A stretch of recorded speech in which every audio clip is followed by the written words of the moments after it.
Mica missile Indian air force की Sukhoi 30 aircraft में लगने के बाद हमें इससे क्या फायदा होने वाला है।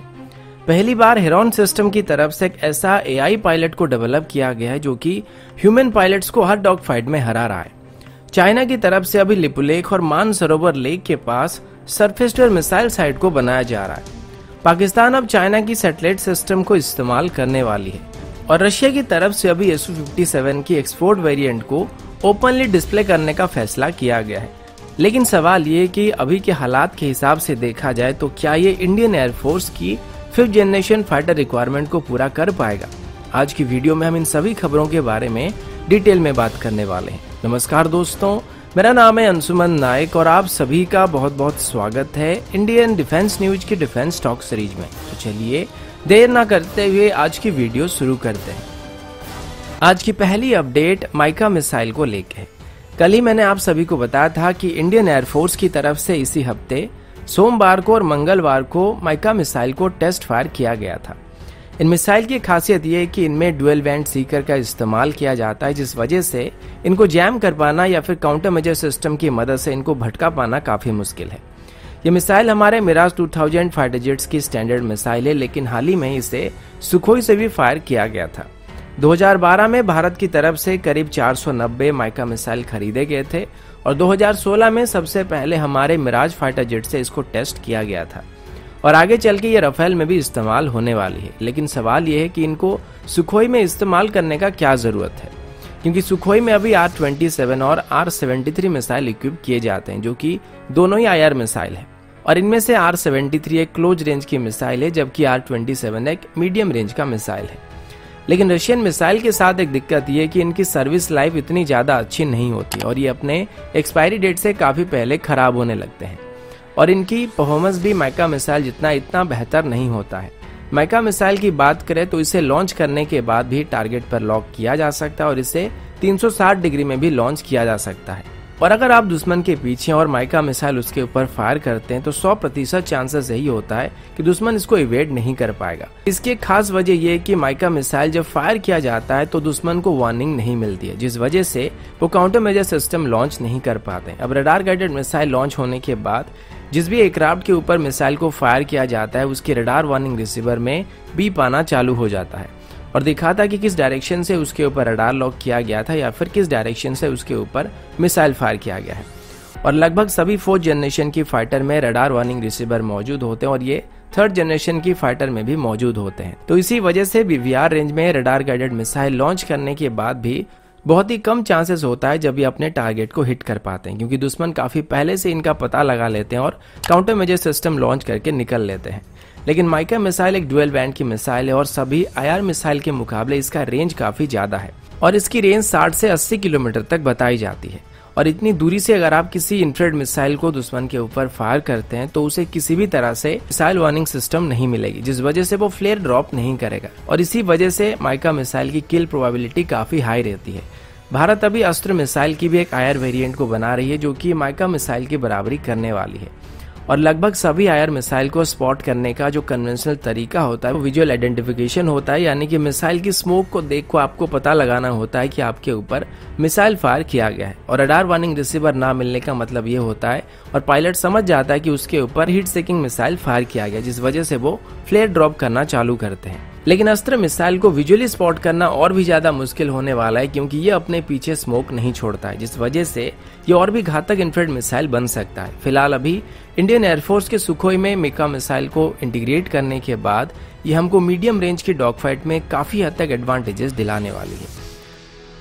अब आगे बढ़ने से पहले वीडियो को लाइक कर दीजिएगा, साथ ही जो लोग पहली बार हमारे चैनल को देख रहे हैं या फिर अभी तक हमारे चैनल को सब्सक्राइब नहीं किए हैं, चैनल को सब्सक्राइब करना मत भूलिएगा। अगला अपडेट AI सिस्टम और ह्यूमन पायलट्स को लेके है। हम सब अभी स्टेल्थ टेक्नोलॉजी से आगे बढ़ के अनमैन्ड फाइटर जेट की तरफ बढ़ रहे हैं और ह्यूमन कैजुअलिटी को मिनिमाइज करने के लिए हम काफी अरसे से ऐसी AI सिस्टम को डेवलप करने की कोशिश कर रहे हैं जो कि एक रियल पायलट की तरह सोच सके और कॉम्बैट मिशन को कर सके। इसको काफी पहले से डेवलप किया जा रहा है और लगभग सभी लीडिंग एरोस्पेस कंपनी ऐसे सिस्टम को डेवलप करने की कोशिश कर रहे हैं। रिसेंटली यूनाइटेड स्टेट की मिलिट्री की तरफ से एक डॉग फाइट चैलेंज को रखा गया था, जिसमें ये देखने की कोशिश किया जा रहा था कि क्या एआई सिस्टम की मदद से कोई रियल पायलट को डॉग फाइट में हराया जा सकता है। इसमें लॉकहीड मार्टिन और हेरॉन सिस्टम जैसे काफी सारे बड़े कंपनी पार्टिसिपेट कर रहे थे, लेकिन मजे की बात तो ये था कि इसमें हेरॉन सिस्टम ने 5:0 रेशियो के साथ ह्यूमन पायलट को हरा दिया था और इस कॉन्टेस्ट को जीत भी लिया था। इस कॉन्टेस्ट में सिर्फ गन फाइट किया जा रहा था, यानी कि कोई भी एक दूसरे के ऊपर मिसाइल फायर नहीं कर सकता है और असल मायने में आपको डॉग फाइट करना होता है। इससे पहले ऐसा कभी नहीं हुआ था जब एआई सिस्टम ने पूरी तरीके से एक्सपीरियंस्ड ह्यूमन पायलट को 5:0 रेशियो के साथ डॉग फाइट में हरा दिया था, क्योंकि एआई सिस्टम वही करते हैं जिनके लिए उनको पहले से प्रोग्राम किया जाता है और इसी वजह से रियल वर्ल्ड की डॉग फाइट में ह्यूमन पायलट जीतते आ रहे थे। पर अभी हेरॉन सिस्टम की तरफ से जो एआई पायलट को बनाया गया था, इसको बनाने के लिए 4 बिलियन फ्लाइट सिमुलेशन को किए गए थे और इसे बनाने में लगभग 12 साल लगे हैं। यानी कि इसमें लगभग वो सभी गलतियां फीड की गई है जो कि डॉग फाइट के दौरान कोई आम पायलट कर सकता है और हर एक सिचुएशन को यहाँ पर बारीकी से प्रोग्राम किया गया, यानी कि दुश्मन की पोजीशन के हिसाब से आपको कब कौन सी मूव को परफॉर्म करना है इसके बारे में वहाँ पे डिटेल में प्रोग्राम किया गया है। पर ये सब एक रियल वर्ल्ड की डॉग फाइट में एक पायलट को हराने के लिए काफी नहीं है। पर अभी जो एआई सिस्टम को हेरॉन सिस्टम की तरफ से बनाया गया, ये अपने आप भी सीख रहा है और अपनी गलतियों को सुधार सकता है और इसी वजह से ये रियल वर्ल्ड डॉग फाइट में ह्यूमन पायलट को भी हरा रहा है, क्योंकि इसके पास अभी एक इंसान की सोचने की क्षमता होने के साथ साथ एक मशीन की कैलकुलेट करने की क्षमता है। इसी कॉन्टेस्ट में दूसरे स्थान पर रहे लॉकहीड मार्टिन के एआई सिस्टम डेवलपमेंट के वाइस प्रेसिडेंट मार्क तराशियो ने बताया है कि ये इतना आसान नहीं है और ये नॉर्मल ऑटो पायलट सिस्टम जैसी नहीं होती है, जिसमें आपको सीधे एक प्लेन को किसी स्पेशल स्पीड में फ्लाई करना होता है और एयर कॉम्बैट एल्गोरिदम काफी कॉम्प्लेक्स चीज है जिसको डेवलप करने में काफी वक्त लगता है और इसको मैच्योर होने में भी काफी वक्त लगने वाला है। लेकिन अभी शायद हम ऐसे दौर में कदम रख रहे हैं जहां पर ह्यूमन पायलट्स को एआई पायलट रिप्लेस करने वाले हैं। अगला अपडेट चाइना की तरफ से है। मीडिया रिपोर्ट के मुताबिक इंडिया, नेपाल और चाइना की ट्राई जंक्शन एरिया यानी कि लिपुलेख पास के करीब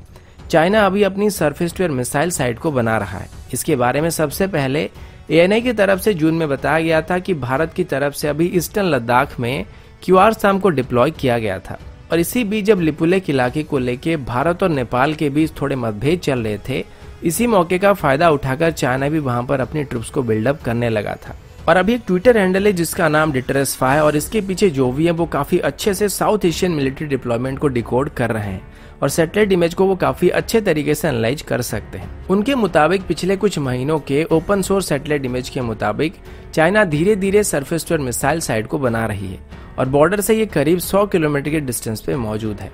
नए surface to air missile site के अलावा चाइना अभी पांगोंग, नगरी गुनसा, सी गेज और लासा एयरवेस में भी सरफेस टू एयर मिसाइल को डिप्लॉय कर रहा है और जो एग्जिस्टिंग फैसिलिटी है वहां पर उसको अपग्रेड भी किया जा रहा है और ये सभी एयरवेस अभी चाइना के तिब्बत रीजन में मौजूद है और सरफेस टू एयर मिसाइल को डिप्लॉय करके चाइना इन सभी को अभी किसी भी इंडियन थ्रेट से बचाना चाहता है। इन सरफेस टू एयर मिसाइल में से ज्यादातर रशिया से लिए गए S-300 और चाइना की HQ-9 सिस्टम है। इसके अलावा तिब्बत में चाइना अंडरग्राउंड टनल को भी बना रहा है जहां पर जंग के दौरान एमुनिशन को स्टोर किया जा सकता है या फिर ट्रूप्स को भी वहां पर रखा जा सकता है। इन सब चीजों को अगर देखा जाए तो ऐसा लग रहा है कि चाइना अभी बॉर्डर में काफी अग्रेसिव हो रहा है और वो अभी किसी भी जंग की पहले की तैयारी कर रही है। अगला अपडेट चाइना और पाकिस्तान को लेके है। INS के रिपोर्ट के मुताबिक पाकिस्तान की मिलिट्री अभी जल्द ही चाइना की नेविगेशन सिस्टम को अपनाने वाली है। पाकिस्तान अभी GPS का इस्तेमाल करता है, लेकिन अभी वो सिविलियन और मिलिट्री यूज के लिए GPS के बदले चाइना की बेइदऊ सिस्टम का इस्तेमाल करने वाला है।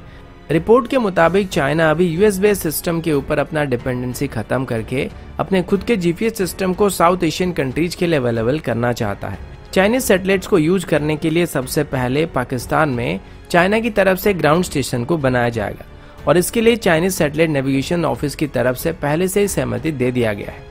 चाइना की तरफ से पहले ही पाकिस्तान की सुपार्को के साथ मिलकर अपनी नेविगेशन सिस्टम को पाकिस्तान के लिए अवेलेबल कराने के लिए काम किया जा रहा था और ये लगभग 3 अगस्त को पूरा हो चुका था। आप सब ये तो पहले ही जानते हैं कि पाकिस्तान के जितने भी डिफेंस इक्विपमेंट है वो सभी के सभी चाइनीज सिस्टम है, चाहे वो फाइटर जेट हो या फिर बैलिस्टिक मिसाइल हो। हालांकि वो बताते हैं कि उनका इंडिजिनस प्रोडक्ट है, लेकिन असल में ये बनता चाइना में है।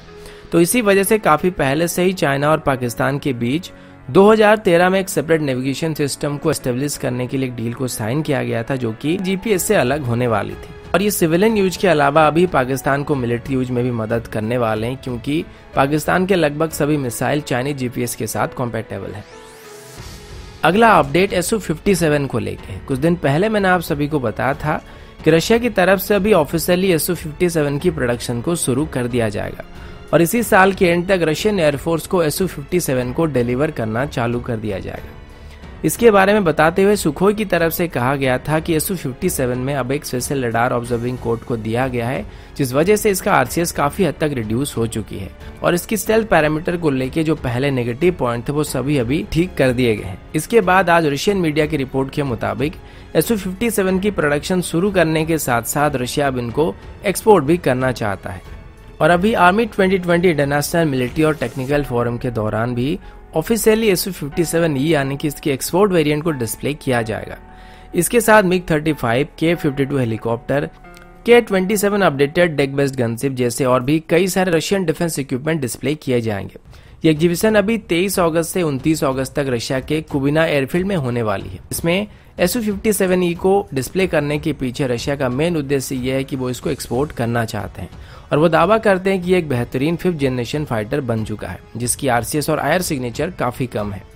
इसके रडार की बात करें तो आमतौर पर हर एक फाइटर जेट में एक ही रडार होता है जो कि उसकी नोज सेक्शन में माउंट किया जाता है, लेकिन SU-57 की बात करें तो इसकी रडार इसकी एयरफ्रेम में अलग अलग जगह में मौजूद है, जो कि इसको बेहतर वाइड एंगल की स्कैनिंग व्यू दे सकते हैं। वहीं पर इसकी वेपन भी सभी फाइटर से काफी ज्यादा खतरनाक है, क्योंकि इसकी प्राइमरी वेपन की लिस्ट में हाइपरसोनिक मिसाइल भी शामिल है। इसकी मेजर एक्सपोर्ट कस्टमर की बात करें तो रशिया की नजर सबसे पहले भारत पर था, लेकिन भारत अभी इसको खरीदना नहीं चाहता है, क्योंकि अभी हम सिर्फ अपने एमका प्रोजेक्ट पर ही फोकस करना चाहते हैं। पर अभी एमका की प्रोडक्शन होते होते कम से कम 10 साल का वक्त लगने वाला है, जिस वजह से अभी चाइनीज थ्रेट को नजर में रखते हुए स्पेशली चाइना की J-20 को काउंटर करने के लिए भारत चाहे तो लिमिटेड नंबर में यानी कि ये क्या 2 स्क्वाड्रन SU-57 की एक्सपोर्ट वेरिएंट को खरीद सकता है, और इसे एक टेस्ट बेड के तौर पर इस्तेमाल कर सकता है, और अगर हमारे रिक्वायरमेंट में फिट होता है तो फ्यूचर में एडिशनल ऑर्डर किया जा सकता है, नहीं तो भारत अपने इंडिजिनस फाइटर जेट के साथ जा सकता है। तो दोस्तों अभी के लिए इतना ही, मिलता हूँ आपसे अगले वीडियो में, तब तक के लिए जय हिंद, वंदे मातरम।